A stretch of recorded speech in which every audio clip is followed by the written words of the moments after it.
muchísimas gracias por estar ahí una vez más en este programa de las verdades de Barquero en clave canaria de Canal 4 Televisión Telde.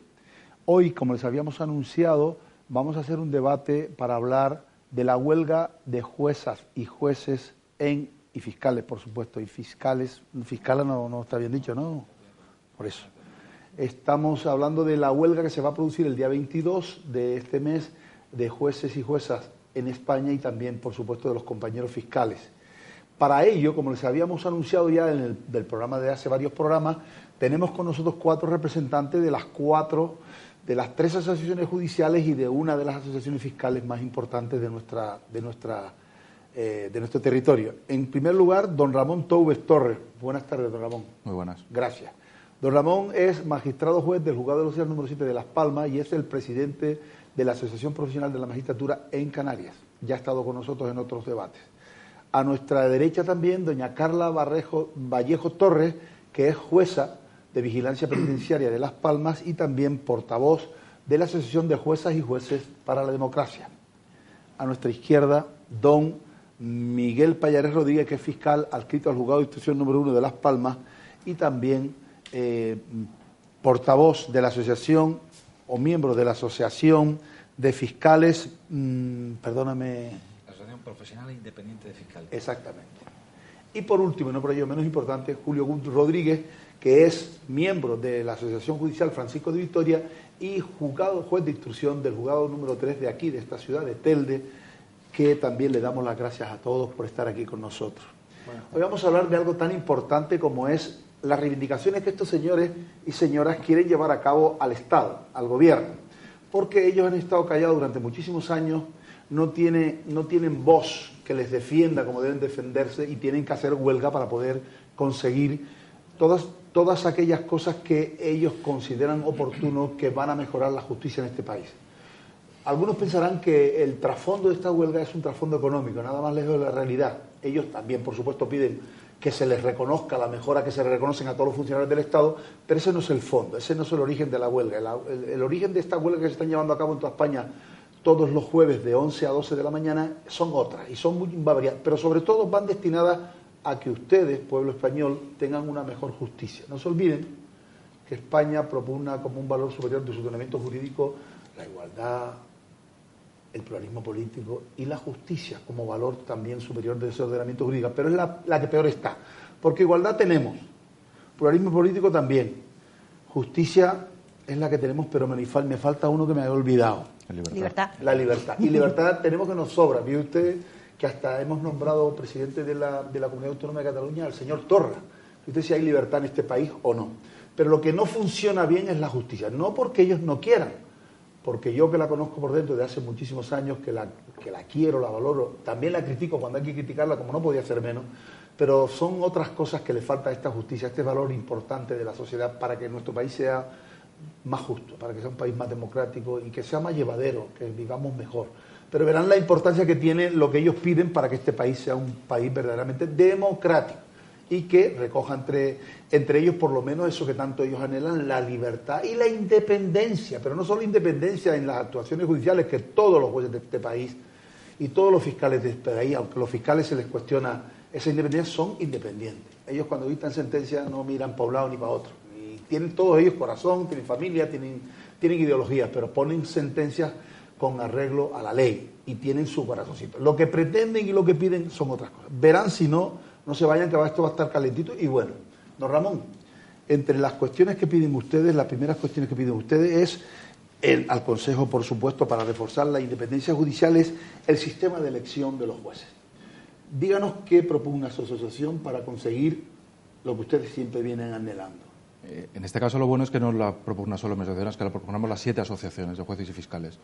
Usted lo ha dicho muy bien, la independencia judicial, que es un valor que se da en la práctica, necesita reforzarse con la apariencia de independencia, que el ciudadano sienta que existe una independencia. Y el ciudadano no lo siente cuando ve que a los vocales del Consejo del Poder Judicial se eligen en el Parlamento por los políticos.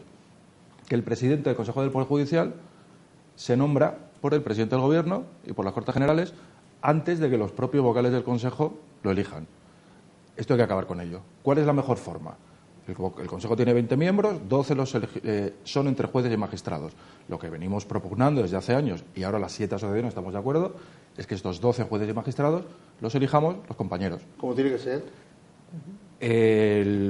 Dentro de lo malo y de la situación, por ejemplo, los fiscales eligen su consejo fiscal, que tiene unas competencias diferentes, pero ellos los eligen. Eligen a su propia dirección. Ahí le van ganando a ustedes. Con sus matices, pero esto hace poco tuvieron unas elecciones. Nosotros solo pedimos esto, pero no es porque queramos acaparar una cuota de poder, sino porque creemos que con esto se garantiza la independencia. Se refuerza más. Sobre todo porque el elegido al vocal del Consejo no le debe nada a nadie. Ahora hay la sospecha, sin dudar de la independencia de los vocales del Poder Judicial, te ha elegido un partido. Se dice los 6 vocales elegidos a propuesta del PP, los 4 a propuesta del PSOE, y uno de Izquierda Unida y uno por los nacionalistas. Hay que acabar con esto. No puede ser. Para que no se sigan poniendo etiquetas. Claro. Ideológicas. Lo peor que puede haber es... todavía tuve un curso en el Consejo y venía una periodista a hablarnos del tema y nos decía que los jueces... Y le salió un artículo que había escrito ella. Decía, jueces conservadores, jueces progresistas. Estos apellidos no tienen mucho sentido hoy en día. Y en este caso del Consejo es todavía más grave porque se toman las decisiones más importantes. Son los que ejercen la responsabilidad disciplinaria sobre nosotros y, sobre todo, un tema que supongo que hablaremos, son los que nombran a los cargos fundamentales y eligen a los miembros del Supremo. ¿Qué es esa otra? Y Carla, ustedes me imagino que están en la misma línea, ¿verdad? Sí, en esto hay, como dice Ramón, absoluta unanimidad. Y hay que apuntar cuál es la razón de ser de la existencia del Consejo General del Poder Judicial, que es precisamente sustraer al resto de poderes del Estado el control de los jueces. El Consejo General del Poder Judicial es un órgano que tiene una función fundamental, es el único órgano que ejerce control sobre los jueces, control disciplinario, control de su nivel de trabajo y de garantizar que tienen los medios y las condiciones necesarias para administrar justicia de forma independiente.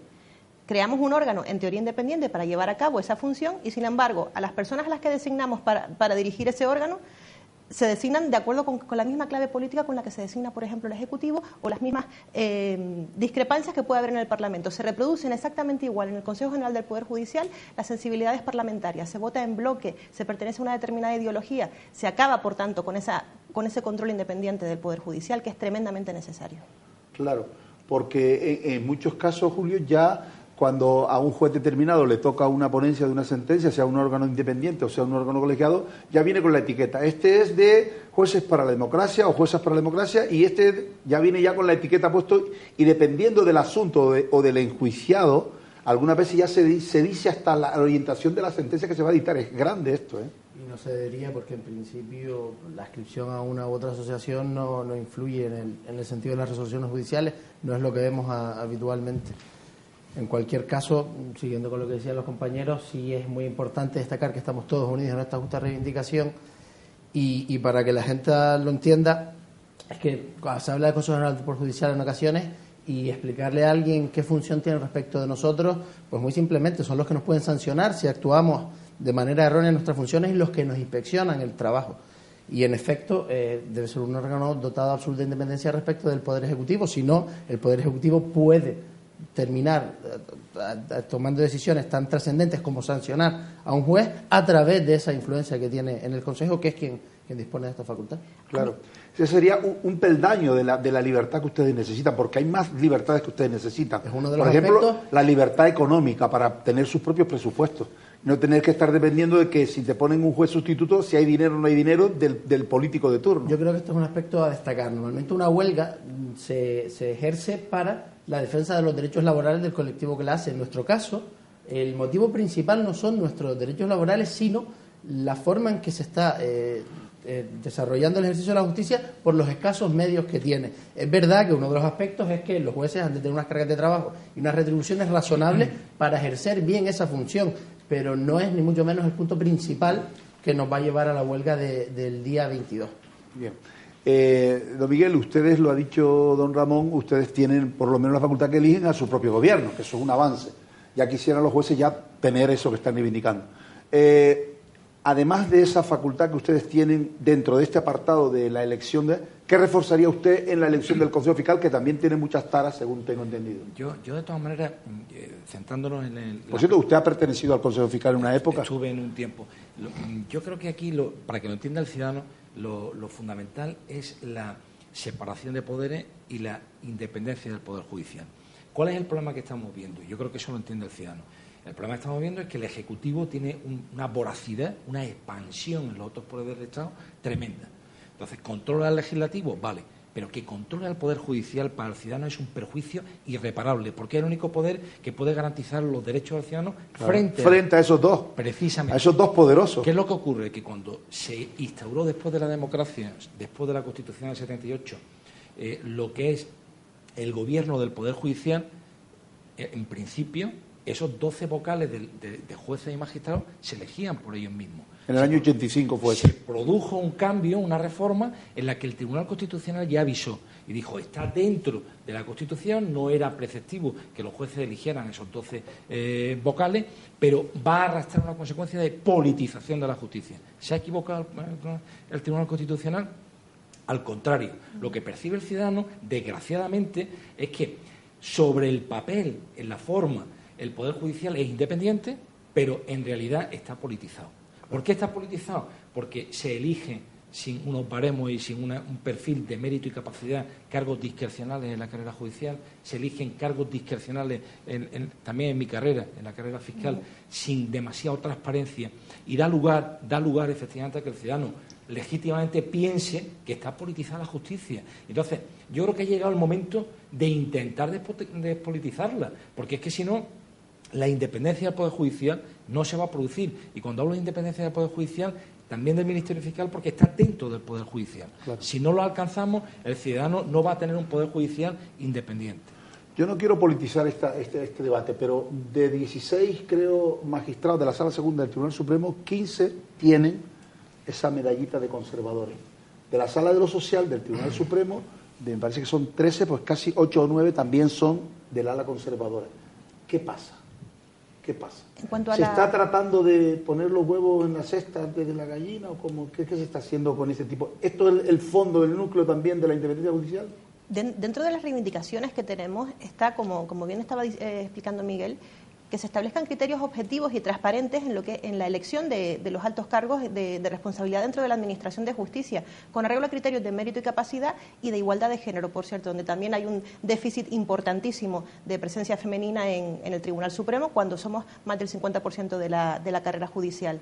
Y esto, de nuevo, entronca con la necesidad de contar con una justicia de calidad. No puede ser que los órganos más importantes, los órganos jurisdiccionales más importantes de nuestro país, planee sobre ellos una sombra de duda acerca del modo o manera en la que se eligió a sus integrantes. Y eso planea porque quienes eligen a sus integrantes son a su vez elegidos de acuerdo con criterios partidistas. Y son los mismos criterios que ellos a su vez están utilizando. Y al final pervertimos el sistema. Un sistema que, por cierto, en la base está formado por una carrera fiscal y una carrera judicial que sí que es absolutamente independiente, que realiza su trabajo día a día en condiciones muy complicadas, que está al servicio de la ciudadanía y que no se merece esa sombra de duda que además viene de arriba abajo y no de abajo arriba, curiosamente. En este caso, por ejemplo, una puntualización respecto al órgano que puede afectar a esta comunidad autónoma y a todas. La elección del Parlamento de la Comunidad Autónoma respecto a un magistrado del TSJ, ¿qué sentido? Es un anacronismo. Pero ¿qué sentido? Es un anacronismo. Y es una de las propuestas que hacemos. ¿Qué sentido tiene que otra vez el ciudadano perciba otra injerencia, ya no solamente del Ejecutivo, sino además del Legislativo de la Comunidad Autónoma? Bueno, pues evidentemente, dependiendo de la mayoría, ese magistrado ya está tachado. Inmediatamente ya tiene su etiqueta puesta. Yo creo que además se tocan el problema de la desigualdad en la representación de los altos cargos y el que no se elijan por mérito de capacidad. Quiero decir que si se eligieran por mérito de capacidad y por un órgano realmente independiente y no con criterios políticos, no solo conseguiríamos tener a los más válidos, sino que además la representatividad de las mujeres sería paritaria. Sería paritaria porque es evidente que el mérito y la capacidad están por igual en ambos sexos. A todos los magistrados y magistradas de España le afecta a todo el mundo. Porque tú puedes ser una cabeza muy brillante y como no eres o afiliado a una afiliación, no estás destacado en una determinada asociación judicial o unos valores ideológicos, como tú le quieras, pues te quedas en la estaca, no llegas a nada, te quedas ahí. Un consejo independiente tendería más a aplicar criterios estrictos de mérito y capacidad y un consejo politizado va a tender más a aplicar criterios de oportunidad política, está claro. Y eso a pesar de los varapalos que la Sala Tercera le ha pegado al Consejo en determinados nombramientos escandalosos. Pero sí, no y han vuelto a hacer lo mismo, vuelven a proponer la terna y vuelven a elegir al mismo. O sea, es un auténtico fraude. Y sobre todo que tiene una solución muy fácil, se hace un baremo. Claro. El problema se le hace Para ese los baremo. méritos. ¿Cómo baremamos esos Eso méritos? es, Bueno, bien. Eso va a ser un drama. Bien, Pero bien. ¿qué se tiene en cuenta? Muchas veces pasa, es que fulanito es profesor de universidad. Bueno, ¿eso es un valor para ser juez? Pues unos dirán que sí, otros que no. Vale. Pero vamos a poner un baremo. Y a partir de ahí, y sobre todo, lo que decía Carla, es que en el reglamento de nombramientos discrecionales se dice que se aplicará la igualdad de género y se tendrá en cuenta. No se tiene en cuenta. Nunca. No aunque que se tenga en cuenta para decir, pues no la nombro por esto. Es que no se tiene en cuenta. Y ahora, Entonces, es un con la reglamento presión que social está están vigente. empezando a nombrar más Y es magistrados. un reglamento porque vigente. la Y no se sala- aplica. Te acordarás, Ramón, que la sala de social fue la primera sala que tuvo una mujer. Milagro. El otro, Y es la el otro única- día, el la otro día única. fue histórico, que La fue primera, sí. la primera sentencia dictada en el Tribunal Supremo por una sección compuesta de 5 mujeres. Exactamente. Esa posibilidad, esa fotografía solo es posible en la sala de lo social del Tribunal Supremo. Es imposible en cualquiera de las otras salas. Porque no hay mujeres nosotros, Carla, suficientes. somos la mejor jurisdicción, tú me perdonas, pero... Son la más avanzada. Yo Es una broma, pero- yo le tengo mucho pero bueno, yo cariño tengo que desde tirar la para lo distancia, mío. pero sí que creo que son la más Sí, avanzada. eso Han fue- hecho, y han hecho además mucho fue por el la avance primera de la mujer sociedad. fue Milagro Gil Efectivamente. ¿cómo se llama? Milagro Milagros Calvo. Calvo. Salve. Bien, lo que estamos diciendo es verdad para conseguir esa igualdad de género en las salas, pero además ustedes ya se imponen, porque ustedes son ya casi el 53% de la carrera judicial, por lo tanto debería de haber una paridad al menos, Debería. sobre todo en los órganos colegiados. Pero bien, vamos a pasar a otro tema. El modo o el Consejo General debe amparar de modo efectivo a los miembros de la carrera judicial.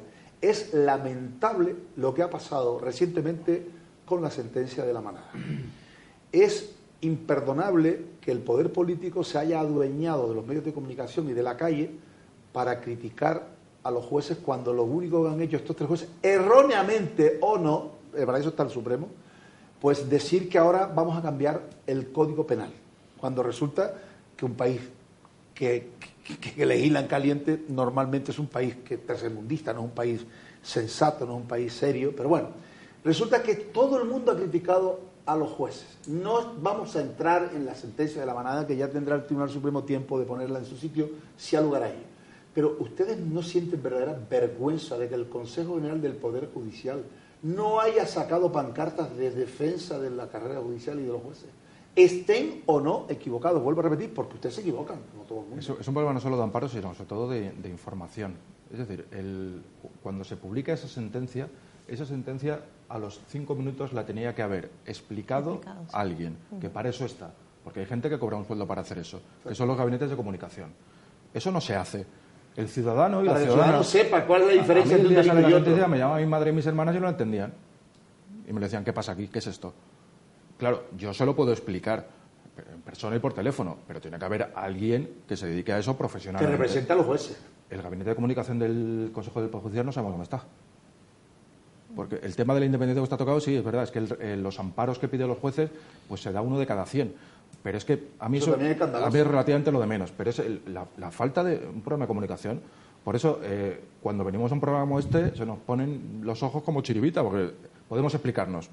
A mí me encantaría explicarme, pero no puedo. Y sobre todo, que tampoco tengo tiempo. Aquí sí puede, don Ramón. Claro. En este programa sí puede usted explicarse. Pero Ramón, yo creo que, siendo grave lo que estás diciendo, que es verdad, bueno, y si nos ponemos de temas de comunicación respecto a la justicia, lo que parece increíble que la función de comunicar a la opinión pública hechos que son, sobre todo en materia penal, que es lo que estamos hablando con el tema de La Manada, le corresponde estatutariamente y legalmente al Ministerio Fiscal.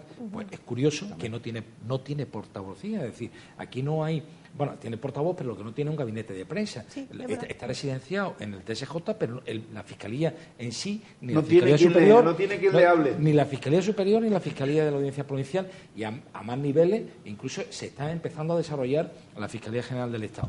Pero ciñéndonos al tema este de la sentencia, a nosotros y a todas las asociaciones, lo que nos sorprendió fue la intervención de Catalá, es decir, el ministro diciendo que tenía un problema singular, uno de los jueces que Acusando a un integraba juez. la sección. Sin aclarar cuál es ese No, problema y singular. atreviéndose a decir eso, bueno, le pedimos la dimisión, las 7 asociaciones. Es decir, ¿Y es has que me visto el parece ya caso que le has hecho? una barbaridad. Eso fue una transgresión de sus deberes impresionante. Y luego no solo no rectificó, sino que ratificó lo que había dicho. Es que Con el problema sí. singular. Sí, Carla, dime. Yo creo que ese ha sido el los dos grandes errores que se han cometido en este caso. El primero, estoy muy de acuerdo con Ramón, partiendo del respeto absoluto al derecho que tiene todo el mundo a criticar y a no compartir esa sentencia, y eso está amparado por la libertad de expresión. Lo que sí que es verdad que no entra dentro de esa libertad de expresión son los ataques personales, el cuestionamiento de la dignidad y la intromisión en datos reservados y legítimos en relación con una persona, en este caso con el juez que dicta una determinada resolución. Ahí se traspasaron una serie de límites que eran además innecesarios, y frente a esta situación que era muy delicada, sí. Pero Carla, ¿no estás conmigo que eso es como consecuencia de la debilidad del Poder Judicial frente al político? Eso era lo siguiente. El señor Carlos Leme no tenía que haber salido y enfrentársele al ministro, enfrentársele directamente y decirle, oiga, usted no se meta... Yo creo que el señor Carlos... Claro. Sí, que lo nombró. ¿A quién le ha puesto a quien lo nombró. Volvemos a la necesidad de un consejo ese es el tema. Volvemos a la politización de la... Volvemos a lo mismo. Yo creo que a mí lo que me sorprende de todo este caso es que cómo nadie calculó antes de hacerse pública esa resolución que esto iba a pasar, porque esto era evidente que iba a pasar. Habría sido necesaria una política de comunicación, unas explicaciones. Hay gabinetes de prensa en los tribunales superiores de justicia, hay gabinetes de prensa en el Consejo General del Poder Judicial, y en lugar de llevar a cabo una labor divulgativa, de hacer cierta pedagogía que quizás contuviera un poco la indignación general, se encontraron con un silencio absoluto y simplemente una reacción frente a acciones absolutamente indebidas de un ministro de Justicia. Pero que eso sería cuestión tan simple como darle instrucciones a los jefes de prensa del Supremo y de los tribunales, diciéndole, oiga, saquen ustedes un comunicado redactado por la sala de gobierno, por ejemplo, de los tribunales, explicando cuál es el problema jurídico de fondo para que la ciudadanía no se confunda. Porque al final los jueces eran los malos. Habían datos que se podrían haber explicado y hubiesen matizado mucho la situación. En algunos países, en Holanda en concreto, existe una figura que es el juez divulgador. Pues es para estos casos. Claro. Un señor que sepa hablar, que sepa comunicar y que explique. Que explique qué es lo que hizo ese juez. Es muy difícil explicarle a un ciudadano, porque no tiene por qué entenderlo, la diferencia entre intimidación y prevalimiento. Pero alguien tiene que salir a dar la cara y contar jurídicamente algo, porque es que de todas maneras, es fundamental.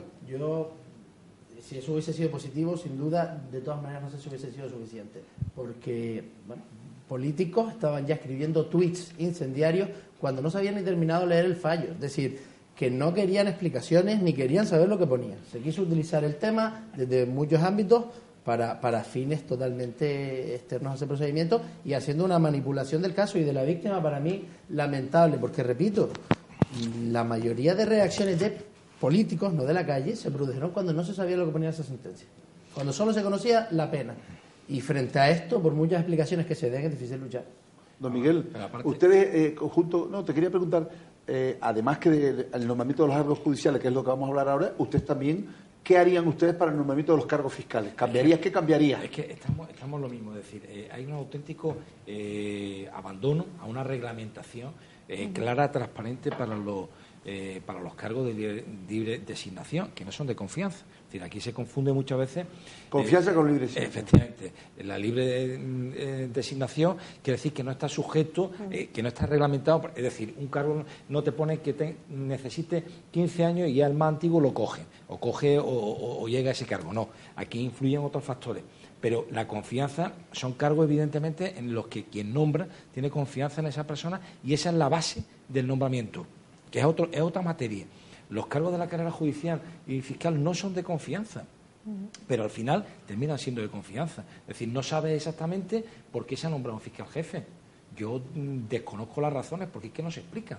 Digo, la jefatura de aquí, de Las Palmas, o cualquier otra jefatura, donde concurren varios candidatos y el nombramiento no está motivado, ni está valorado la elección de ese candidato, y por qué no se han producido... Y que pasa un poco también como el nombramiento la Fiscalía nombra siempre a su gente de confianza. Si el fiscal jefe tiene un fiscal en el que confía, pues le da la presidencia territorial, no se la da a Pepito Pérez, que tiene 7 libros y que es catedrático y tal, se la da al compañero en el que tiene confianza. La forma... Tampoco hay que dársela al catedrático.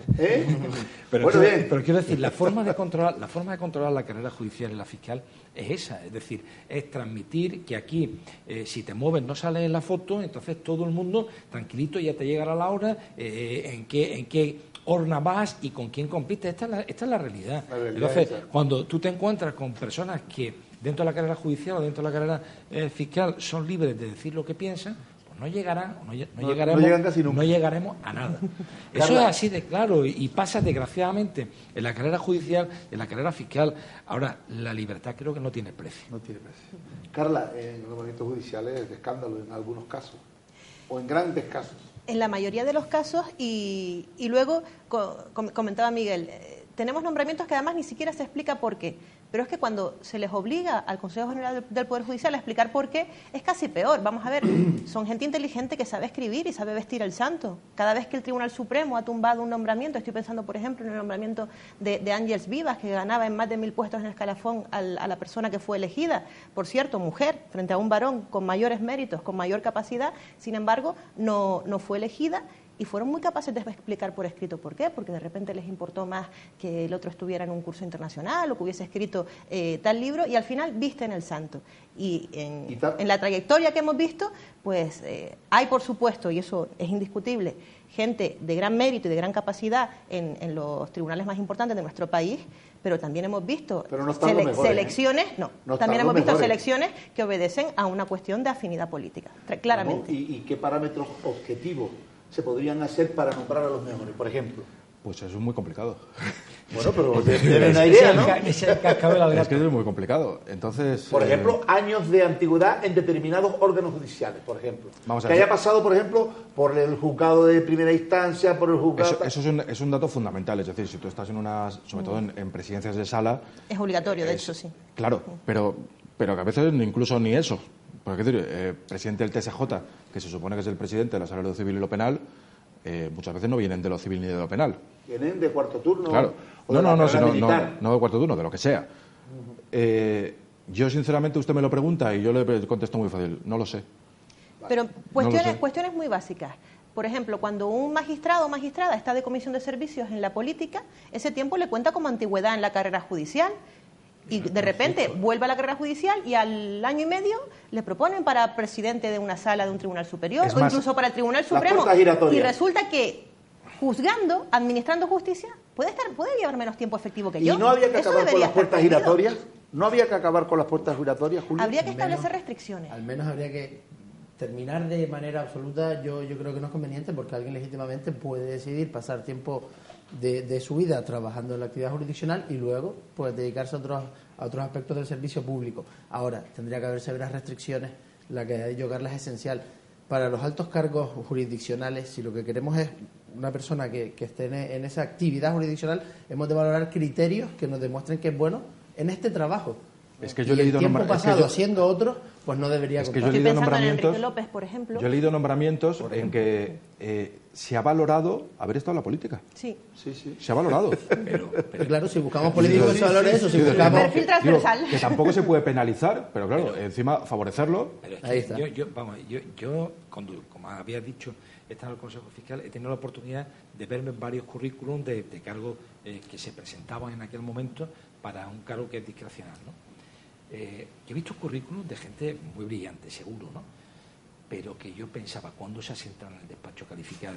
Este hombre ha estado de curso en no sé dónde, ha estado de permiso para no sé qué, pero todo eso, además de poder escaquearse de su trabajo, le puntúa.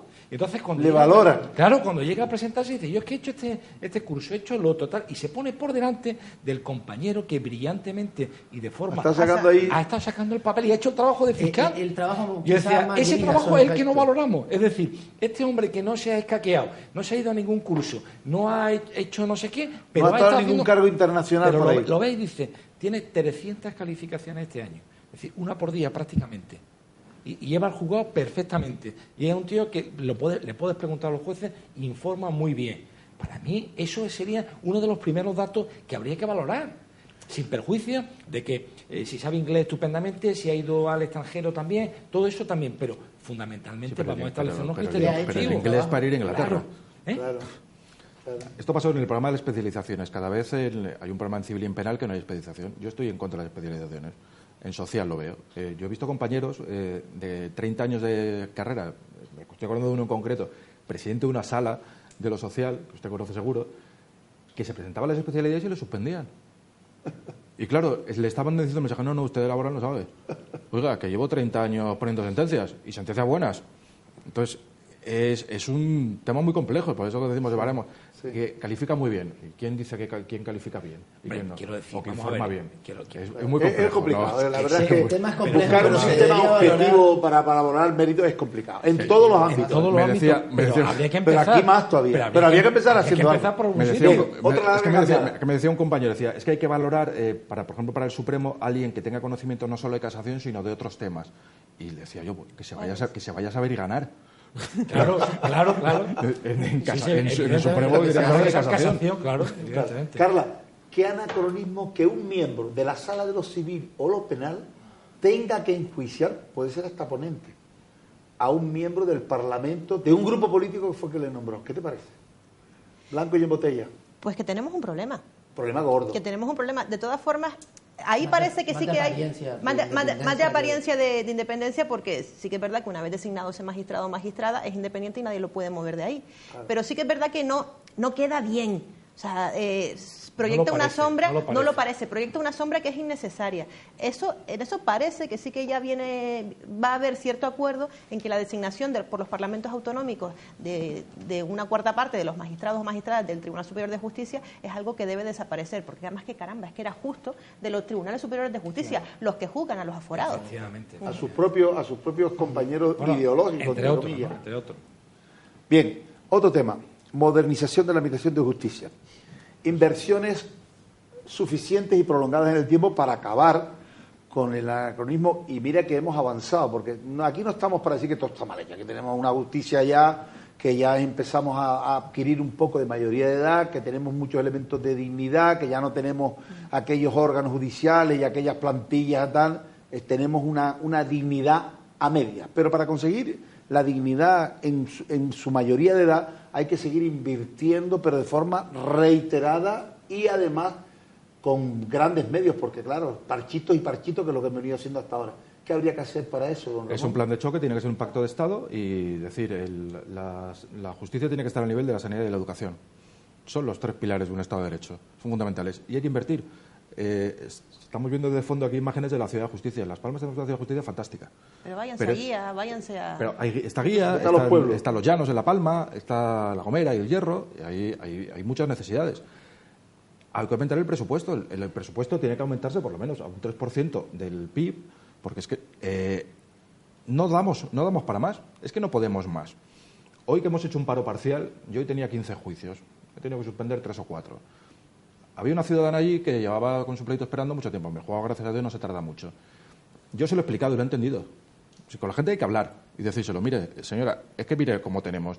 Yo tengo que atenderla a usted con 15 juicios porque es que no doy para más. Pero eso no lo hacen todos los Es que jueces. no puede ser. Si se explicara a los enjuiciados los problemas que tienen para que En se este enfrenten caso a no la- ha sido mérito mío, la señora se ha venido a por mí, porque he salido ya por el cartel de la huelga y me ha venido a pedir explicaciones. Y se las he dado y la señora se ha ido, creo, se ha ido contentísima. Y ha dicho, pues mire, ha tenido suerte porque el juicio lo tiene prontito.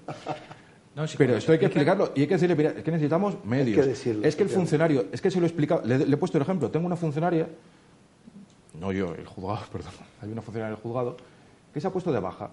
Pues hasta dentro de 15 días no le ponen un sustituto. Y el trabajo que no hace esa señora no lo hace nadie. Esto en una empresa privada es impensable. Eso te lo ¿Por- arreglan. por Pero qué? ustedes no ven lo bien que funciona la Agencia Estatal de Administración Tributaria. Claro, Ustedes no ven lo que funciona la ¿por qué educación, hay que la esperar sanidad. 15 días? Es que es un disparate. También tiene la sanidad y la educación también tienen su déficit, pero sí que es verdad que en lo que estabas comentando, si nos Pero ponemos eso- si comparamos nuestra sociedad con la sociedad de principios del siglo pasado, a España no la conoce ni la madre que la parió. Si pasamos a valorar los servicios públicos, hemos visto un avance estupendo en la Administración General Tributaria, por ejemplo. Ha habido avances en sanidad, le queda mucho, ha habido avances en educación, le queda bastante, pero quien se ha quedado profundamente atrás ha sido la justicia, tan atrás que seguimos con las estructuras de los primeros años del siglo XX. Pero no es casual, ¿eh? Es decir, vamos, No, claro que no. Yo creo que el ciudadano entiende perfectamente, me lo preguntaba otro medio de comunicación esta mañana o ayer, que no era casual, es decir, a alguien le interesa que la justicia no funcione bien. Y eso Claro. también hay Que que eso es otro, decirlo. eso hay que decirlo Eso también hay que clarito. decirlo porque No les interesa. si la justicia tiene una respuesta pronta y eficaz frente, sobre todo me estoy refiriendo a lo que puede ser un control de la administración, que es la jurisdicción contenciosa administrativa y otras, ¿no? Pero si hay una respuesta eficaz y rápida, evidentemente el poder también se siente mucho más controlado. Entonces, es un servicio público. No les interesa. Que Yo tengo al Ejecutivo claro no le ha interesado desarrollarlo. Nunca. Yo, evidentemente, habéis Pero dicho. no a este, ¿eh? No a este papel. Mucho. Ni al PSOE, ni a Adolfo Suárez, que en paz descanse, ni a nadie. Se han pasado muchos gobiernos y no hemos mejorado prácticamente nada. Pero no hay una gran diferencia en las infraestructuras de comunicaciones que tiene España hoy a las que tenía hace 40 años. Hombre. Y eso es evidentemente por un esfuerzo y una inversión positiva del Ejecutivo y de toda la sociedad. Pero, desgraciadamente, en los pueblecitos donde está el juez de instrucción solo y donde están despachando pleitos, pues no se ha mejorado en los pueblos de España. Y estamos con un atraso de edificios, no se homologa. Es decir, ¿cómo se puede proteger a la víctima con la dispersidad de sedes que tenemos? Pues aquí, en Las Palmas, sí tenemos medios, pero si se va usted a un pueblo de la península, pues probablemente se cruce el violador y la violada, porque no hay forma material de que se pueda proteger a la víctima y nos queda mucho por hacer. Pedimos que en toda España haya un nivel mínimo de edificios judiciales. No es mucho pedir, ¿no? Claro. Julio, ¿aumento de plaza de jueces y juezas? Absolutamente. ¿Necesario o no? El ratio por 100.000 habitantes de jueces que hay en España es inferior a la media de la Unión Europea, muy inferior. Y yo quiero llamar la atención sobre una cosa. Si se sostiene el sistema en las condiciones, pues digamos, medianas que se sostiene, es por el sacrificio personal de jueces, fiscales, letrados y funcionarios. Porque una de las cosas que no hace el Consejo es fijar una carga de trabajo que le corresponda a cada juez. La inmensa mayoría están trabajando por encima de las cargas de trabajo razonables. Por ejemplo, perdóname, ¿qué número de asuntos tienes tú en tu juzgado de instrucción número de aquí de Telde? ¿Qué número de asuntos al año entran? ¿Qué es el número de asuntos al año? Pues más o menos. Pueden entrar 4.000 asuntos. 4.000 asuntos. Sí. Bueno, y cuando estaba en San Bartolomé de la Jana, 8.000. 8.000 asuntos en un juzgado solo. Sí. ¿Y cuántos resuelves tú reventado de trabajo? Día, noche, domingo, sábado. ¿Y cuántos sacas al año? Como máximo, 500, 600. No, y se sacan más porque en esos asuntos los hay muy complejos, bueno, poco hay complejos. Más fáciles, claro. Sí que se sacan, pero a base de jornadas laborales larguísimas y a base de un esfuerzo y un sacrificio de la vida personal que si no se hiciera, la foto a día de hoy de la justicia sería muchísimo más lamentable que la que tenemos. Y un servicio de guardia, Julio, que por ejemplo en el caso de Telde o de San Bartolomé son guardias semanales de 8 días, 24 horas durante 8 días, que por cierto se retribuyen a menos de 300 euros. No, 200 estamos hablando de 200 euros una semana de guardia. 240 Esto euros la semana. Favor. Usted lo divide por 7 días y sale exactamente a 32 euros el día, incluido también el sábado. Es decir, esto es lo que hay que decir a la mirada de la cámara, hombre, miren a la cámara. 32 euros por trabajar el sábado. A ver, eso quiero que lo repita. Esto es lo que vale la disponibilidad 24 horas durante 8 días ¿Cuánto seguidos cobra de un juez y de un fiscal? Una semana de guardia 24 horas, ¿cuánto cobra además? Dígalo alto. Aquí en Telde, 200 euros netos. 200 euros una semana de trabajo 24 horas. O sea, lo mismo que el fiscal que está trabajando con nosotros y que el resto de funcionarios. Detenidos todos los días. Hay que ir el sábado, el domingo. Hay que ir sábado. Pero eso cobran también en Lanzarote. Y el teléfono que se tiene que hacer madrugada, otra semana entera de guardia y cobran exactamente lo mismo. Y que la imagen que tiene el ciudadano medio de lo que se hace en un juzgado, de lo que hace un juez o un fiscal, dista mucho de esto. Parece que es un trabajo pues llevadero y muy bien retribuido y de verdad que es todo lo contrario, que se hace por vocación, por pasión, pero que llega un momento que llega a suponer pues problemas incluso de salud y problemas de conciliación de la vida laboral y familiar que no son tolerables y que determinan que la justicia sea mucho peor de lo que debería ser y que en última instancia el que lo paga pues es un ciudadano que no tiene una justicia de la calidad que se merece, más allá de que efectivamente reclamamos nosotros distintas cargas de trabajo y distintas retribuciones. Bien, como han visto, más clarito, imposible. Justicia tercermundista en los medios, 200 euros, 24 horas por 7 días. Hombre, no están todos los días en el juzgado allí sentados, también están en su casa porque tienen que dormir y comer, ¿verdad? Y mantener a su familia, pero están localizados. Cualquier levantamiento de un cadáver a las 3 de la mañana tienen que levantarse e ir. Y por eso le pagan 200 euros. El problema de la justicia es que no tienen quien les defienda. Vamos a la segunda parte del programa, no se nos vayan, que va a estar mejor que la primera. Gracias y hasta 5 minutos. Bueno.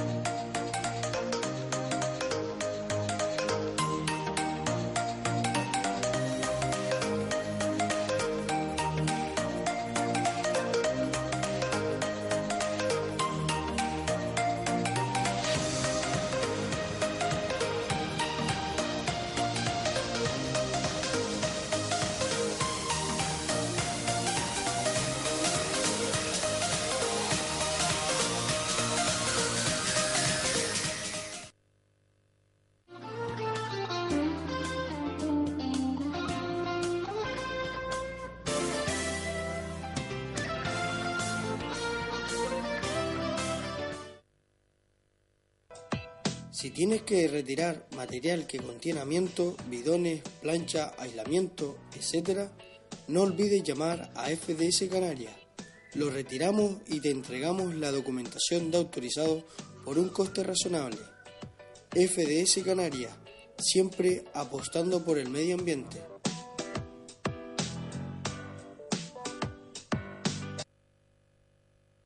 Posiblemente el mejor tratamiento contra la artrosis, Carticuren Plus, un tratamiento muy eficaz en la artrosis. Carticuren Plus, un sobre al día, durante 3 meses, te mejora el dolor articular y te facilita un feliz movimiento. De venta en farmacia, Carticuren Plus. Hola, soy Juan Santana. Les invito a entrar a su espacio Yemanjá, de lunes a viernes de 11 a 12 de la noche, aquí en Canal 4 TV, un programa lleno de misterios, de respuestas, de soluciones, de magia y sobre todo de muchísima fuerza. Les espero. Porque hemos creado. El artista internacional José Vélez trae al Auditorio Alfredo Kraus de Las Palmas los días 9 y 10 de junio a las 9 de la noche su concierto 40 años y seguimos. Compra tus entradas en las páginas web del auditorio y en MG Tickets. No te lo pierdas. Séptima Feria Institucional de Canarias de Productos de la Tierra, del 18 al 20 de mayo en el casco histórico de la Vega de San Mateo. El viernes 18 le invitamos a la actuación del Grupo Taburiente.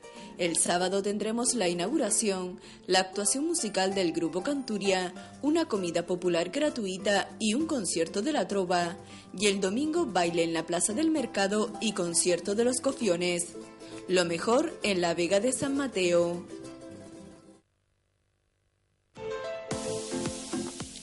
Resonancia Abierta Gran Canaria en Telde te informa que su resonancia se realiza en 24 horas, la máxima calidad al mejor precio de Gran Canaria, 180 euros. Llama y pide cita al teléfono que aparece en pantalla.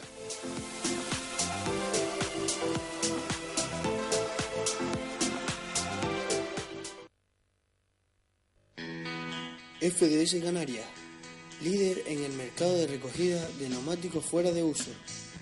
No olvides que recogemos gratuitamente a las empresas todos los neumáticos fuera de uso. FDS Canarias, siempre apostando por el medio ambiente y la calidad de vida.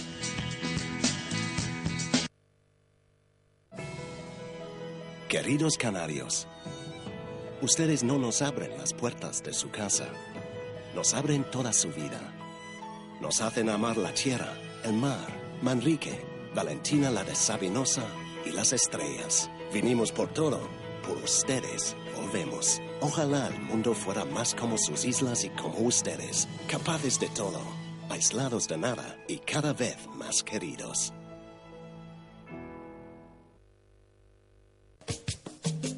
Hola, saludos, soy Juan Santana. Recordarles, todos los viernes por la noche a partir de las 9, el programa Calentito, aquí en Canal 4. Procuren estar con nosotros, los viernes por la noche a las 9. Calentito, ¡au!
She dances like a plasticine machine.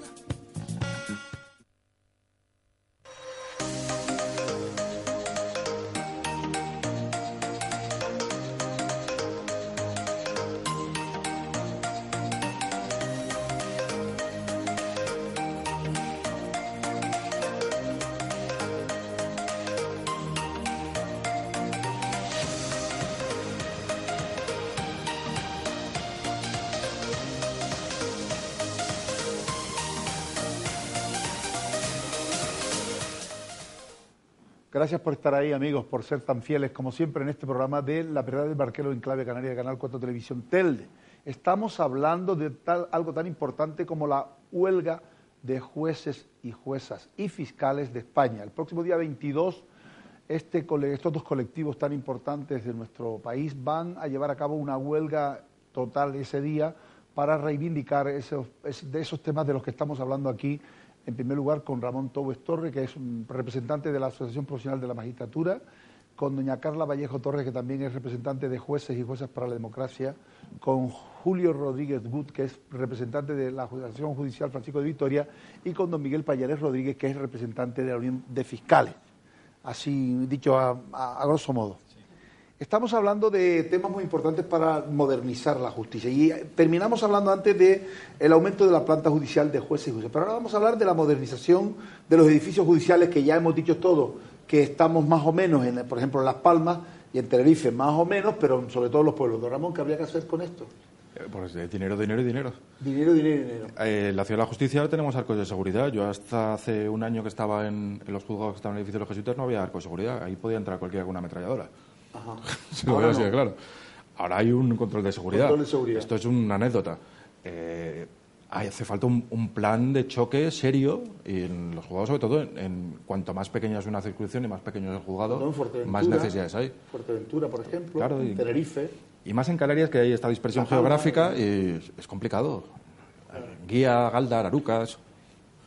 Más edificios, pero también, Carla, modernizar el tema del expediente judicial, que sea más útil y operativo, porque el mare magnum que tenemos con Lexnet, tremendamente complicado. ¿Qué está pasando con eso? Lo que está pasando es que no hay plan. Hemos ido a salto de mata y inaugurando y dando mucho bombo y platillo a Lexnet o el expediente digital, cuando lo cierto es que no ha habido una planificación sobre su implantación. Hablamos de que hace falta dinero, y es cierto que hace falta dinero, pero hace falta una idea clara de cómo gastar ese dinero, y eso solo se puede conseguir con un pacto de Estado a nivel mínimo decenal. Yo recuerdo la época 2005-2006, cuando aquí todavía había vacas gordas y todavía había dinero, y yo recuerdo que en justicia no se gastaba el dinero de forma inteligente y, sin embargo, nos llegaban a cada momento, no sé si se acuerdan, unos reposapiés y unos libros encuadernados en piel maravillosos. Y si tú pedías más libros encuadernados en piel, más libros encuadernados en piel te traían, aunque ya hubieses pedido esos mismos libros. Porque había presupuesto, había dinero, pero no había una planificación de cómo gastarla. Hay que abordar una racionalización del gasto. Efectivamente, y al final se gastó muchísimo dinero, porque lo cierto es que en justicia hubo unos años en los que se invirtió bastante dinero, sí, pero se hizo de forma muy poco inteligente, antes de la crisis, y de forma muy poco inteligente. Y en Canarias particularmente necesitamos una inversión en lo que tiene que ver con espacio físico, con sedes, y la planificación de todo lo que es el sistema de modernización y de digitalización se está haciendo de forma que, en lugar de favorecer el trabajo, lo entorpece. Y ese anacronismo, don Julio, de tener 17 programas informáticos diferentes por las 17 comunidades autónomas, sobre todo aquellas que tienen traspasadas sus competencias judiciales, esto no se ve sino en España, ¿no? Esto es un problema de las muchas virtudes que tienen estas autonomías. Esta, sin duda, no es una de ellas. Es un problema serio. Nosotros, yo estoy en un juzgado penal y yo no puedo acceder a lo que haya podido hacer un delincuente en otra comunidad autónoma porque nuestros sistemas no son compatibles. O sea, da lugar a muchísimas dificultades. Además, trocando con lo que decía sobre los edificios judiciales, se van haciendo leyes sin dinero para implementarlas. Por ejemplo, sin dotaciones presupuestarias. Tenemos una maravillosa ley de víctimas ahora que confiere toda una serie de derechos a las víctimas que en derecho penal eran las grandes olvidadas. La verdad que uno tenía la desgracia de ser víctima de cualquier delito y luego tenía la desgracia de entrar en esta maquinaria judicial que no siempre lo trataba de la manera más adecuada. Víctimas de violencia de género, víctimas menores de edad, a las que hay que dar de una manera pues con mucho tacto Especial. muy especial y determinada. No tenemos instalaciones adecuadas para eso. ¿Está en la ley previsto cómo hay que hacer ese trato? Bueno, Sí, está. donde la tienen en Tenemos- Las Palmas, ¿no? Con la sala, Claro. la sala es, Gesell. Volvemos a esto. Gesell. Yo que trabajo aquí en Internet, pues no disponemos de No esos disponen de medios eso. y se producen situaciones muy desagradables como encuentros entre víctimas y agresores que no se tienen que producir. Y con el expediente lo mismo. El expediente digital se ha querido implementar a base de papel y sin dinero. Y hoy día, existiendo el SNET, los expedientes siguen siendo todos de papel.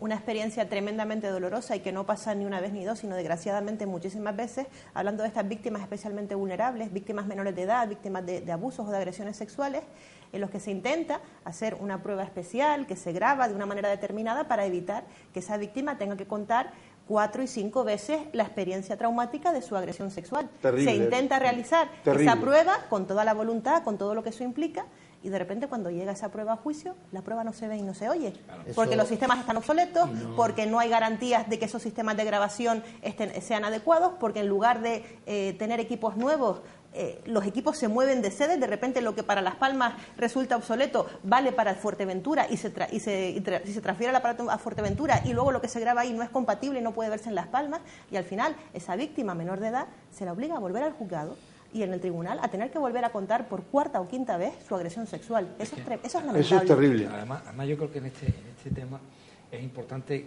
que estamos a medio camino de la nada prácticamente. Es que modernizar la justicia. Lo primero que se tiene que poner de acuerdo el legislador, el ejecutivo y todo es qué tipo de sistema vamos a llevar a cabo. Por ejemplo, en el tema penal, ¿vamos a decantarnos porque el fiscal instruya las causas? Porque eso daría un desarrollo completamente distinto.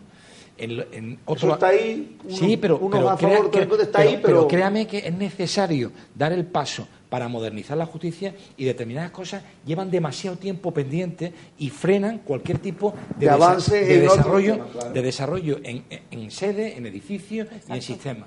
Y otro tema, habrá que superar algún día el partido judicial, ¿no? Es decir, si vamos hacia un tribunal de instancia y vamos, quiero decir, no tiene sentido con las comunicaciones que tenemos que la justicia se disperse de esa manera en los partidos judiciales y nos gastemos una cantidad de dinero y esfuerzo para al final no tener una justicia de calidad. Porque si tenemos concentrados los juzgados en sedes más importantes, invertimos el dinero de una forma racional, la justicia se eleva de calidad. Poniendo un ejemplo, no se pueden tener universidades en todos los pueblos, ¿no? Pues exactamente lo mismo, ya deberíamos superar el partido judicial, ir a una modernización de la sede judicial. Y ahí invertir. ¿Para qué? Para homogeneizar y que cualquier ciudadano, viva donde viva, tenga una justicia de calidad. Por ejemplo, la implantación o el desarrollo de los juzgados de lo social o de los juzgados de lo contencioso administrativo es mucho más racional que el resto de órdenes jurisdiccionales. Pero usted sabe, don Miguel, igual que yo, que eso lo decide el Parlamento, y el Parlamento está formado por políticos, y los políticos ustedes no les quieren y no quieren que les cambien los juzgados. Pero es que yo creo que ni También- siquiera también eso saben no lo cómo gusta funcionamos. nunca. Pero es una cuestión de sentido común. Nadie va al ambulatorio de su pueblo a operarse a corazón abierto. Eso es. Va a un gran hospital universitario. Tiene que venir a Las Palmas. Defiendo que tiene que existir el Exactamente. ambulatorio del pueblo, Por igual que supuesto. tiene que existir una estructura judicial en cada partido judicial, pero no una estructura integral, sino una Pero un estructura tema que de atienda racionalidad, las cuestiones Carla. menos complejas. Claro. Y las Claro. más complejas pues tienen que residenciarse Pero en como se organismos oponen los alcaldes a que especializados. les quiten sus chiringuitos de sus partidos judiciales, ustedes eso no lo verán nunca, porque Pero eso, quien manda eso- son los alcaldes y los eso está en políticos. contra del servicio público y está a favor de intereses partidistas. Claro, claro. Eso pasa lo mismo que con la extinción de las diputaciones provinciales. Exacto. Nunca lo verán ustedes. Sigamos. Otra yo cosa, confío el que tema de sí. los juzgados de distancia, que me interesó que lo recordó Miguel. Los juzgados de distancia, ¿qué hacemos con esto? ¿Los creamos, no los creamos? Su creación sería muy Tribunales. positiva para agilizar la justicia. Tribunal de distancia, perdón. Porque es que al final yo creo que lo que el ciudadano necesita no es tener el juzgado a 5 minutos de su casa. Porque no entramos en relación con la Administración de Justicia tan a menudo. Uno, gracias a Dios, no tiene por qué verse abocado al juzgado cada semana. Lo que uno necesitaría es que la vez que por desgracia le toque ir, Sea se con le trate de plenitud, manera completo, ágil, rápida digna, y digna. Y para conseguir eso, los tribunales de instancia parecen una pieza clave, que es concentrar el esfuerzo en un solo lugar. Y ya digo, esto no va a implicar que uno para llegar al juzgado se tenga que desplazar 200 kilómetros tampoco, pero probablemente no puedas tener los juzgados pues en En la puerta de tu casa.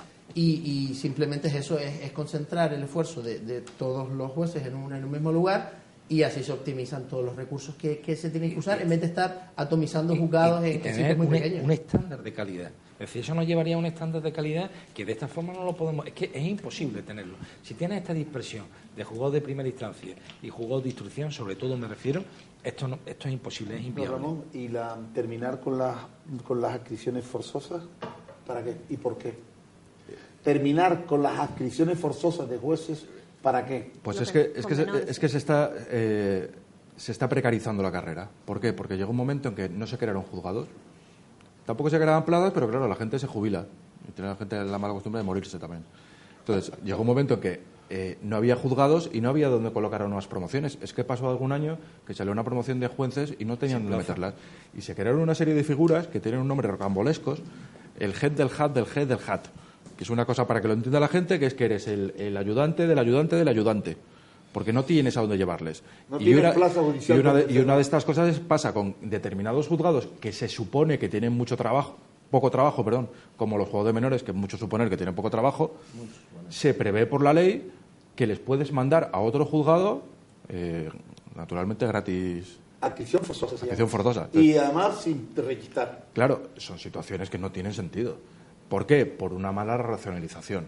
Porque lo que no puede ser a lo mejor que en determinados... Claro, es que Canarias es muy específico. Cuando hablamos aquí de la dispersión judicial, claro, es que somos 7 islas. Es complicado. Pero piensa en Palencia. Claro, no tiene mucho sentido, a lo mejor un juzgado de menores en Palencia, no tienes al lado Burgos y Valladolid. Claro. Que puede ocurrir que el juez de menores de Palencia tenga poco trabajo, pero claro, aquí como no, el Consejo no quiere medir las cargas de trabajo, no podemos decir que tiene mucho poco. Es que no lo miden. Y las asociaciones nos partimos el cobre porque se mida la carga, pero es que solo eso. Ya es que el siguiente paso es qué hacemos con esa carga. Pero es que no quieren ni medirla. Ya vieron ustedes que la Audiencia Nacional, la Sala de lo Social, presidida por don Ricardo Bodas, no quiso ni pasar de puntilla, lo derivó al Supremo. No, pero eso fue un tema jurídico. A la sala de lo contencioso. No, me refiero con la carga de trabajo, con el tema de la prevención de riesgos laborales. Sí, lo derivó a la sala de lo contencioso, pero la cuestión sigue viva. A la sala de contencioso. Seguirá viva en la sala de lo contencioso, pero seguirá viva. Efectivamente, se niega al Consejo General del Poder Judicial a establecer las cargas máximas de trabajo a efectos de salud laboral, porque sabe que si las establece, no va a tener más remedio que doblar la plantilla de la carrera judicial. No va a tener más remedio porque la carga que se asume en determinados órganos jurisdiccionales es brutal y ha afectado a la salud, y se han hecho las encuestas de salud laboral, y cuando te encuentras con un grupo de trabajo en el que más del 40% sufre estrés que afecta a la salud, cuando más del 70% habla de que tiene una carga de trabajo y una presión excesiva y que eso le afecta a su vida personal, lo que tienes es una plantilla enferma. Claro. Y Julio, para terminar con la figura de los sustitutos, o sea, un poco para evitar la precarización judicial, evitar o eliminar los sustitutos y las figuras de la sustitución, ¿qué harían ustedes? Hombre, en primer lugar lo que hay que hacer es ampliar la plantilla y establecer sistemas de sustituciones voluntarias. Yo sí estoy de acuerdo con ellos, para que el que se ve coyunturalmente en una situación de trabajo que se lo permita, pues opte por sustituir. Sin duda no estoy tan de acuerdo con el sistema de sustituciones con gente externa a la carrera, porque pues cómo se confeccionan esas listas y se elijan a las personas, pues no me parece la manera más adecuada. Don Miguel, ustedes que trinan con el tema de los plazos máximos de instrucción. ¿Qué va a pasar con eso?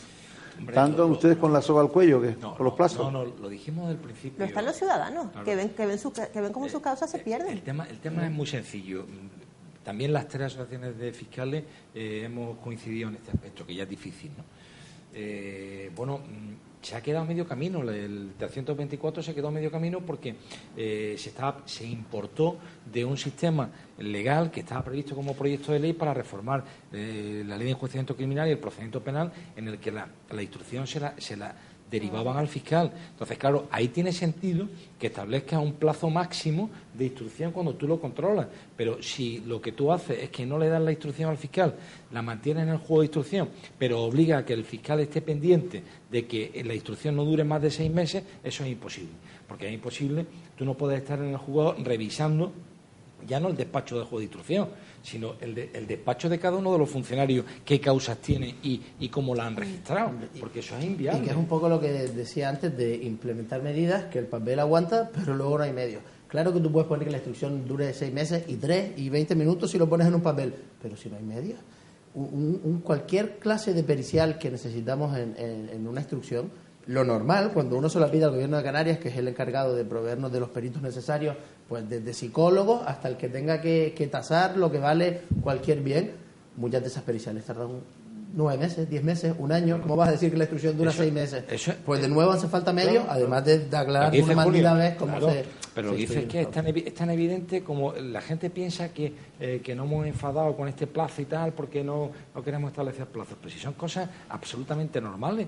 El menudeo de la droga. ¿Cuánto nos tarda el análisis de la droga? Y no estamos hablando de macrocausas, de corrupción y tal. Si es que nos tarda más de 6 meses. Si tenemos un abuso sexual a una menor, lo mandas al Instituto de Medicina Legal para que haya una pericia es que en psicológica. Instituto tampoco hay plantilla. Pero el problema es que está todo precario. Pero ¿qué hacemos? ¿Dejamos el abuso sexual sin castigo porque se ha pasado porque los 6 meses? La ley dice que 6 meses tiene que estar hecho. Yo creo que el artículo... No, eso lo hicieron los políticos para quitarse la presión de la duración de las causas. El artículo 324 es un ejercicio absoluto de hipocresía. La instrucción de las causas penales duran mucho. Soy la primera, yo creo que aquí estamos todos de acuerdo. Se prolongan demasiado en el tiempo la instrucción de las causas penales. Hay que abordar eso como un problema, que es lo que hace el legislador, declarar que solamente pueden durar 6 meses. Y ni un duro. Y ni un medio para solucionarlo. Ni poner más jueces ni poner más funcionarios. Pero que esto no se puede arreglar lo pone en las leyes. Pone la cláusula que pone, esta ley no tiene dotación económica. Y una prueba caligráfica que tienes que pedir, una prueba de balística, de cualquier cosa, cualquier pericial que te requiera en la causa, se te va más de 6 meses. ¿Qué es lo que ocurre? Pues que en la práctica no ha servido para nada. Ha servido para declarar complejas todas las causas, para solicitar cuando llegue a los 6 meses una prórroga que prevé el artículo 324, es decir, es inoperante. Y hay causas que se han ido por el camino, porque las prórrogas no se han solicitado, porque los plazos se han ido, y hay causas que desgraciadamente no se han podido seguir investigando. Un tema que es de perogrullo y de escándalo permanentemente es el tema de la falta de medios cuando se investigan las grandes causas de corrupción en el país, por ejemplo, los grandes casos de narcotráfico, esas grandes macrocausas, que cómo lo puede hacer un juzgado con los mismos medios que está llevando a cabo su trabajo. O sea, es imposible.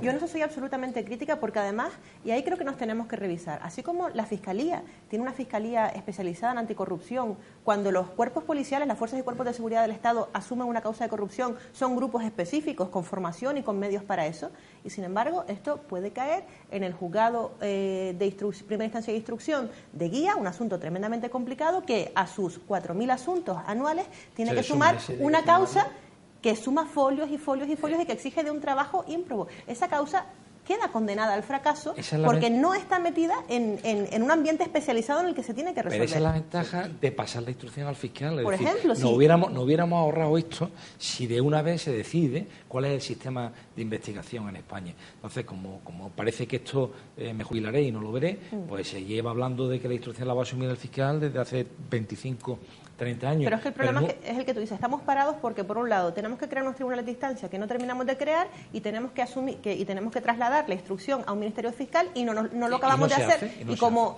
estamos todos cambiando todo el sistema, no podemos hacer crecer el sistema que tenemos porque se supone que lo vamos a cambiar, que al final no hacemos absolutamente nada. Son piezas claves para eso. Aparte de los medios, son piezas claves pero es definir. Que también fallan, ustedes estarán de acuerdo conmigo, falla mucho el cubrimiento con profesionales especializados en materia, por ejemplo, lo mismo que tenemos forenses, tenemos que tener peritos calígrafos adscritos a los juzgados, o sea, funcionarios, no al mercado libre que te pone una pericia a los 7, 8 meses y está atascado todo, o sea, teníamos que tener gente que necesite especialistas en contabilidad, especialistas en temas fiscales, especialistas en temas de blanqueo, funcionarios. Pero ¿por qué da tan buen resultado? Creo yo que el porcentaje es bastante positivo en la Fiscalía Anticorrupción, porque la Fiscalía Anticorrupción, desde que se concibió, tiene grupos especializados que están adscritos a esa Fiscalía y trabajan para el fiscal del caso que está llevando, con lo cual esa instrucción marcha con muchísimas más garantías de éxito que cualquier otra instrucción que esté llevando, con todo mi respeto, el mejor juez que esté con 4.000 asuntos más que no tienen nada que ver con eso, porque el apoyo que tienen de inspectores de Hacienda, de Intervención General del Estado, de Policía Económica especializada, pero están dentro de la propia Fiscalía. Pero es que están dentro pero de la es que propia Fiscalía. ahí chocamos con que lamentablemente no interesa que esos Claro, casos salgan bien y salgan claro. rápido. No Y entonces, cuando se empantanan, y en lo que se empantana criticas que se empantanen y critica la instrucción porque es muy lenta, en realidad tú has provocado se ha provocado que sea así de lenta porque interesa, porque si sale va a ser peor el coste de asumir un procedimiento bien instruido con una sentencia condenatoria, penas muy graves, y ahí nos encontramos con un interés político en que esto no salga adelante. Don Ramón, ¿cuánto se ahorraría, usted que es especialista en lo social, cuánto se ahorraría el INS o la tesorería si tuvieran peritos médicos para ir a los juicios? Pues millones de euros. Millones de euros. Millones de euros porque usted imagínese un día normal de juicios de seguridad social, donde se da a la gente las incapacidades, las impugnaciones de alta, son 15. Viene el abogado del INS con sus papeles, Con su expediente administrativo. una tonga gigantesca. En cada procedimiento debería venir el médico, porque claro, la parte trae su perito médico. Y tú te encuentras en el juicio diciéndote que el señor no se puede levantar de la cama y el INS dice que estaba a correr la maratón de Boston. ¿Qué tienes en el juicio? Al perito de la parte que te dice que el señor está fatal. Preguntas al INS, no hay nadie. Porque el médico no viene. Y yo cuando llegué al social hace 12 años dije, ¿y por qué no vienen los médicos del INS? Me dijeron, porque no hay. Pues, si vienen a juicio no atienden a los pacientes. Pero no saben lo que piden en no pueden pensiones. hacer las dos cosas a la vez. Pensiones que muchas veces son metidas con goles, con falsedad, porque el perito es muy bueno y el juez lo engaña al juez, claro. Entonces, no digo que todo, pero ya ocurre, con los años acabas sabiéndolo si puede claro, correr la maratón de Boston controlas, o no. pero se pierde muchos miles. Pero es el ejemplo perfecto del dinero que se puede ahorrar invirtiendo bien. Hombre, si es que se pierde de vista que una justicia de calidad, claro que implica un bien colectivo total. O sea, si una justicia civil ejecuta las sentencias con rapidez, pues el tráfico comercial va más rápido porque la gente se fía más de que si tiene un problema tiene unos tribunales a que acudir y que le van a dar una respuesta rápida. Y así con todo. Pero, es que hay que entender por que... ejemplo, los cuerpos y fuerzas de seguridad, Julio, tienen, por ejemplo, su gabinete de peritaje en materia holográfica, o sea, perito calígrafo, para determinar si la firma, ¿por qué no lo puede tener el juez como tenemos los forenses? Bueno, pues, con una plantilla bien dotada o especialistas en temas de contabilidad. Y volvemos a algunos de los problemas del Estado autonómico, y aquí se encarga de esto el Gobierno de Canarias, y hay comunidades autónomas que pues le prestan mucho más interés a la justicia, como puede ser el País Vasco, y otras como estas en las que sí, funciona el País Vasco en ese aspecto. No hay o la ejecución de sentencias penales que sean condenatorias de multa. Por ejemplo. Si se lo diéramos a Hacienda y ejecutara eso, ¿cuánto podríamos recaudar? Bueno, porque al final termina prescribiendo la las multa. ejecuciones en materia laboral, don Ramón, por ejemplo, Porque es que no se va a ir... es que prescribe la pena. Claro. Porque tenemos un sistema muy poco operativo. Una vez que llegamos a la sentencia ejecutoria, es como si hubiera, no voy a decir una dejadez, sino que somos muy poco eficaces. Hemos sido eficaces hasta la sentencia, pero luego la ejecución, no sé lo que pasa. Y hay que decir que se hace un esfuerzo brutal por parte de los juzgados de lo penal y por parte de las audiencias provinciales en ejecutar esas penas, pero efectivamente es muy complejo porque es una labor de investigación de bienes, de localización, de embargos que tienes que compatibilizar con los juicios que tienes que celebrar, con las sentencias que tienes que dictar, y al final es una carga de trabajo tan brutal que principalmente perjudica a la ciudadanía que no ve realizada la función de justicia y que encima agota y frustra tremendamente a quienes trabajamos dentro de esta casa. Revisión, don Julio, de la oficina judicial. Pues de esto sobre los expedientes de esos pilotos. De nuevo el que haya un servicio común para ejecutar las resoluciones judiciales existe, la idea está, de nuevo, no se implementa porque no se pone dinero. Y claro que iría pues muchísimo mejor, porque una oficina que esté especializada en buscar bienes para embargar de muchos deudores, de muchas sentencias, lo hará siempre mucho mejor que atomizado en cada juzgado. Especializada, claro. Exacto, y que en cada juzgado haciendo esa labor personas por separado. ¿Qué pasa? Que de nuevo, esto está pensado, esto está escrito, el papel lo aguanta todo, pero medios para implementarlo, nunca. Y dedicar un juez específicamente para la ejecución, como en Barcelona, por ejemplo. Cuando le digo una oficina, que es un juez, una oficina, todo funciona lo que... muy bien. Todo el y el equipo dineral que que se se ahorraría necesita. la administración y el Fogasa, por ejemplo. Yo hablo de lo que yo sé. Y luego que no es soportable esta situación de reinos de taifas en las que los letrados preguntan, esto me ha tocado en el juzgado número tal, que va mucho más lento que el juzgado número cual, estando cada uno en un piso distinto de un mismo edificio, y que tiene que ver con esta configuración pues del siglo de principios del siglo XX, de un juzgado con un letrado, un magistrado o magistrada y una oficina judicial, y ahí se la sabía. Y eso es muy difícil explicárselo al ciudadano. Sí. Ahora con el tema bancario que el Poder La Judicial ha cláusula dado, suelo y todo el follón que este, sí. el Poder Judicial ha dado la cara por el consumidor y por el Gracias cliente de la al Poder banca. Judicial. De verdad que yo creo que hay que Gracias al destacarlo. Poder Los compañeros de Distancia. Derecho Civil no se han limitado a aplicar la ley mecánicamente, sino que se han dirigido a Europa a obtener interpretaciones de las normas que protejan al consumidor.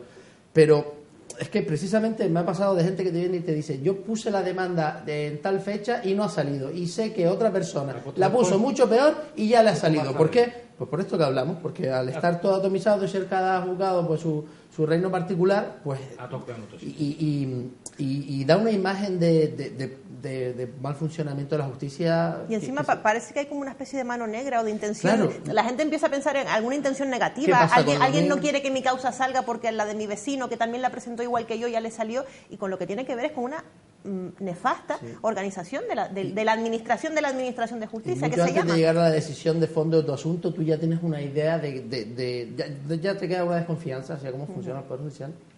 Don Miguel, nos quedan 10 minutos o 11 minutos de programa y no quiero terminar sin que usted hable de que yo no lo tengo aquí, porque lo que me mandaron no lo tenía, las reivindicaciones de fiscales que no están contenidas en esta. Ya hemos hablado una del tema de la ampliación del plazo de la instrucción, Sí, que ustedes ya han dicho que se debería de acabar. Nosotros no hemos, quiero decir, que todas las propuestas que hemos estado hablando las compartimos, incluso en algunos aspectos también nos afectan a nosotros. Pero concretamente, como específica, habíamos consignado el 324, la de los plazos, la independencia del Ministerio Fiscal, la autonomía presupuestaria, que es lamentable pero no la tiene, y la autonomía o independencia para la formación de los fiscales que corresponda a la propia Fiscalía. Eso lo pone usted también en relación con la independencia del Poder Judicial, pues evidentemente el Ministerio Fiscal tiene no solamente que ser independiente, sino que parecerlo, y todavía nos queda mucho camino por recorrer, ¿no? ¿Eso para cuándo? ¿Pero ya o cuando ustedes hagan la instrucción? Pues yo creo que no, es que hace falta ya. Pero desde luego la desconfianza que hay y por qué no se produce esa transferencia para la instrucción del Ministerio Fiscal, está claro que es que hay que reforzar la garantía de independencia de todos los fiscales. Pero ustedes por lo menos van un pasito adelante, por lo menos al fiscal general. Ustedes no lo pueden cesar. No lo pueden, sí, evidentemente no se puede cesar porque ya hay unas causas tasadas y un plazo de 4 años para el funcionamiento. Pero sí se le puede hacer la vida imposible. Pero quiero decir, como ha pasado en alguna ocasión. Pero claro, si tenemos una de las causas de cese, cuando cesa el gobierno, por la vinculación del fiscal general del Estado con el gobierno es más que evidente, ¿no? Cuando una de las causas es el no cumplimiento de sus deberes y tal, apreciada por el Consejo de Ministros, pues claro, evidentemente, formalmente parece que hay una independencia en nombramiento, pero en la práctica, evidentemente, no está totalmente garantizada la independencia. Y si no está totalmente garantizada la independencia del fiscal general del Estado, desgraciadamente arrastra a todos los ministerios fiscales. Bien, como les he dicho, vamos a ir terminando el programa, nos quedan ya aproximadamente menos de 10 minutos, y vamos 8 minutitos, y vamos a dedicar 2 por 4, 8, 2 minutitos a cada uno, para que cada uno haga su conclusión final de este debate. Hemos hablado de prácticamente todas las medidas que tanto jueces y juezas y fiscales de España llevan a cabo en este tipo de paros y de reivindicaciones para mejorar la justicia en España. No se pide también, por supuesto, un repaso a sus retribuciones, a la reducción que han sufrido estos profesionales, estos funcionarios por parte del gobierno con el comienzo de la crisis, y ellos también piden, evidentemente de eso no hemos hablado porque verán, esa es la prueba de que ellos no lo toman como lo principal de este tipo de reivindicaciones. Ellos también, por supuesto, como todo el mundo, como todos los funcionarios, la Guardia Civil ahora acaba de conseguir, y la Policía Nacional, la equiparación con los Mossos de Escuadra, y ellos también piden, porque tienen hijos, tienen casa, tienen hipotecas, tienen coches y tienen deudas como yo y como ustedes, y por lo tanto piden un aumento de esa retrocesión que se le ha venido realizando durante años en sus remuneraciones. Don Ramón, 2 minutitos para que usted haga una reivindicación final sobre este tipo de huelga. Pues yo, cada vez que vengo a Canal 4 y a su programa, digo lo mismo, vengo a vender la pescadilla. Me da mucha envidia cuando veo las mareas verdes para defender la sanidad, las mareas blancas para defender la educación. Me gustaría no jubilarme si hubiera algún día alguna marea en defensa de la justicia. Al ciudadano la justicia le parece un poder lejano. Yo creo que programas como este sirven para intentar acercarlo. El ciudadano tiene que ser consciente que la justicia es un pilar del Estado de Derecho, que le va a afectar, que le afecta en aspectos familiares, cuando se vaya a separar, cuando se vaya a divorciar, si tiene algún problema penal que no queramos, cuando le ponen una multa, cuando le despiden, cuando no le pagan el salario. Depende mucho en su vida de ello. Yo quiero, más que hacer una reflexión, pedir ayuda. Me gustaría ver una mayoría de los ciudadanos en favor de la justicia, porque creo que merece la pena. Nada más. Está más que justificada, claro. O cuando se jubilan, o cuando le roban el coche. Ahí es cuando la gente debe de valorar lo que se hace la justicia por la ciudadanía, pero nadie lo valora, ese es el problema. Carla, ¿tu reflexión final sobre este tema? Sí, yo creo que sería bueno explicar por qué hemos llegado aquí, porque a la gente, a la ciudadanía, le puede parecer raro esto de la huelga de la Judicatura y de la Fiscalía. Y la razón por la que hemos llegado a este momento, hemos dado ya el puñetazo en la mesa, es porque somos muy conscientes de que la Administración de Justicia ha llegado a un punto de máxima tensión.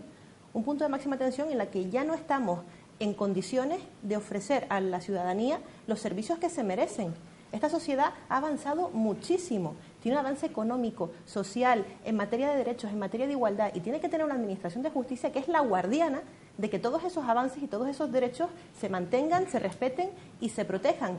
Y ahora mismo, como consecuencia de un olvido institucional intencionado, nos estamos encontrando que el trabajo tiene que realizarse contra viento y marea. La función principal y la razón principal por la que estamos aquí es porque creemos que es necesario dignificar la Administración de Justicia, porque con eso se dignifica el Estado de Derecho. Y sin Estado de Derecho no existe Estado democrático y, por supuesto, no existe Estado social. Don Julio. Bueno, pues que el día 22 vamos a la huelga y es una decisión que nos ha costado mucho tomar, porque sabemos de la importancia que tiene nuestro trabajo, administrar justicia, y la responsabilidad que implica. Sin embargo, no lo hacemos solo y no lo hacemos principalmente en defensa de nuestros derechos, sino en defensa de los derechos de toda la ciudadanía, que entra en relación con la Administración de Justicia, que tiene que garantizar sus derechos y se encuentra cada vez más con una respuesta que no es la que se merecen ni es la que tendríamos que estar dando en el año 2018. La Fiscalía, la asociación suya, ¿qué reivindica? Pues, en primer lugar, coincido con Julio. Yo pondría de manifiesto, y creo que esto lo debe entender bien el ciudadano, que somos un colectivo, tanto los jueces como los fiscales, muy reacios a adoptar medidas como la huelga. Por primera vez en España se produce un consenso de todas las asociaciones para llevar a cabo esta huelga. Ha costado mucho trabajo. Hasta última hora hemos estado intentando negociar con el Ministerio para que no llegáramos a este aspecto, pero no ha habido más remedio que hacerla y somos conscientes y por eso hay esa dificultad de llegar a la huelga, porque somos conscientes que es un servicio público esencial y que se causa un perjuicio grande al ciudadano, y no nadie, ni los jueces ni los fiscales, queríamos llegar a este aspecto. Las conversaciones que se han tenido con el Ministerio, que llevamos ya negociando con el Ministerio más de 2 meses, realmente nos hemos encontrado con una pasividad absoluta, una apariencia de que nos estaban escuchando, de que estaban analizando nuestras propuestas, pero sinceramente la última fue el día 11 de este mes. ¿Con quién? ¿Con el ministro? Con la secretaria de Estado. Secretaria de Estado, con el... ¿De la que usted formó parte de esa negociación? Sí, a esa reunión estuve yo presente, junto con los demás compañeros de las asociaciones.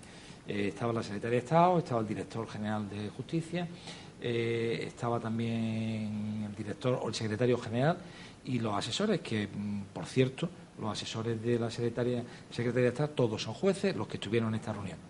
Que se me olvidó decirle que toda la pelea que estábamos llevando a cabo era también por ellos, porque algún día volverán a la carrera y si mejoramos la justicia también se sentirán ellos reconfortados, creo yo. Pero créame que la reunión, las formas fueron correctas, como es lógico, pero no hubo ningún avance, hasta el punto que llegamos a plantear a la Secretaría de Estado el día 11 no establecer otro formato de una reunión a la semana siguiente, sino encerrarnos 3 días, si hiciera falta, 2 días, y resolver estos problemas y notar avance. No se hizo ni caso, ni siquiera se nombró cuando le dijimos nos gustaría que fuera antes del día 22, porque si hay el más mínimo avance, se hubiera desconvocado la huelga. No, ya no le llamó huelga, paro, movilización y tal, eludió el término de huelga. Esa es la contestación que tenemos por parte del Ministerio, con lo cual nos ha abocado, de forma necesaria a la huelga. Yo creo que lo esencial, lo decíamos al principio, desde mi punto de vista, es luchar, y coincido con Ramón, debería haber una marea por la independencia del Poder Judicial. La independencia de la justicia es fundamental. Sin eso no están garantizados los derechos de los ciudadanos. Y a renglón seguido, evidentemente, o dentro de esa misma independencia, por supuesto, independencia del Ministerio Fiscal. Desde mi punto de vista, una de las piezas clave es el Fiscal General del Estado y deberíamos pasar de una vez por todas, del Fiscal General del Gobierno al Fiscal General del Estado. Y eso es lo que me gustaría. Bien, señores y señoras, hemos llegado al término de nuestro debate. Son las 8:25 de la noche de hoy, jueves 17 de mayo de 2018. Les agradezco mucho su presencia en este debate, como siempre, pero han visto que hemos tenido un debate de muchísima calidad. Pocas veces tienen ustedes la oportunidad en pocas emisoras, porque ustedes saben que en nuestras emisoras de lo que se habla son de concursos y de cosas. Hoy estamos hablando aquí de un poder fundamental del Estado, que es la justicia.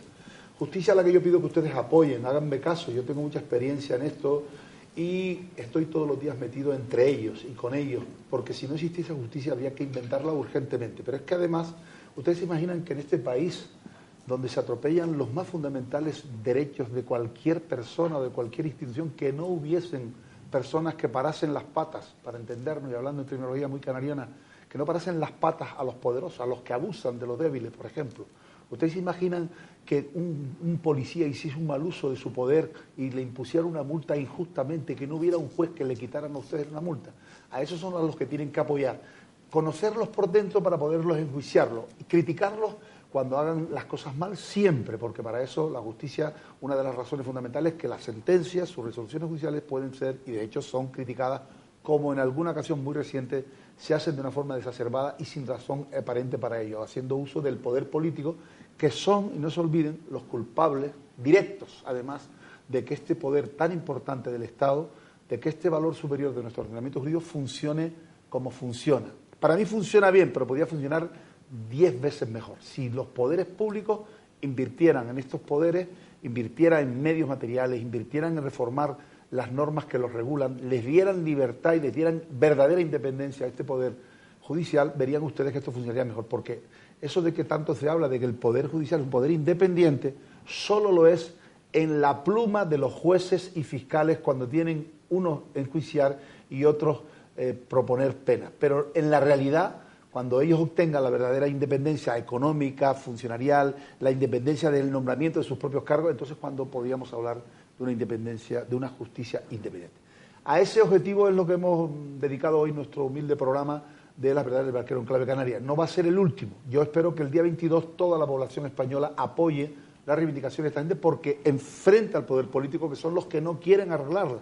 Créanme que hay medios económicos para hacerlo, que no se pide algo que fuera descomunal. Vuelvo a repetir, funciona mucho mejor, por ejemplo, la sanidad, funciona mucho mejor la educación, funciona, por ejemplo, mucho mejor la Agencia Estatal de Administración Tributaria, funciona mucho mejor otros órganos del Estado que este poder tan importante. ¿Por qué? Porque a los políticos no les interesa que funcione. Gracias a ustedes, don Miguel, don Julio, doña Carla y don Ramón. Muchísimas gracias por venir aquí a este programa. Espero que alguna vez vuelvan por aquí de nuevo para seguir hablando de justicia, y a ustedes, como siempre, muchísimas gracias y hasta el próximo jueves.